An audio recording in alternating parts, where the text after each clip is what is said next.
মুসলিম ইতিহাসের এক মহানায়ক, ইরানের সর্বোচ্চ ধর্মীয় নেতা আয়াতুল্লাহ আলী খামেনিকে আজকে শহীদ করা হয়েছে এই পবিত্র রমজান মাসে।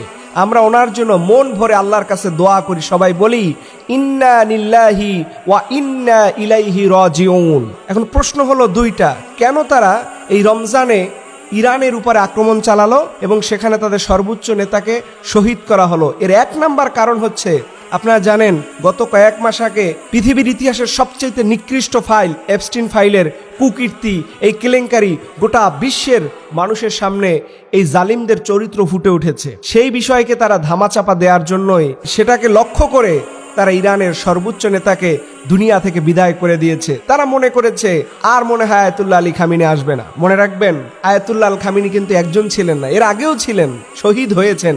কিন্তু মনে রাখবেন, যেখানে ফেরাউনের সাম্রাজ্যবাদী থাকে সেখানে মুসা আলাইহিস সালামের জন্মগ্রহণ হবে, কেউ এটা বন্ধ রাখতে পারবে না। দ্বিতীয় কোশ্চেন, কেন তারা রমজান মাসে অ্যাটাক করে? আপনি দেখবেন গত বছর আমার নির্যাতিত নিপীড়িত জনপদকে একবারে মাটির সাথে মিশিয়ে দিছে। তারা রমজানকে টার্গেট করে, কি কারণ? তারা মনে করে যে রমজানে মুসলমান রোজা রাখে তো শরীর দুর্বল। না, রমজানে মুসলমানরা দুর্বল হয় না। বদরের প্রান্তে 313 জন মুজাহিদরা তোমাদের জালিমদের মসনদকে ভেঙে দিয়েছিল। এই জাতি হচ্ছে মুসলমান। আমরা রমজানে কাবু হই না, ক্লান্ত হই না। আমাদের ইমান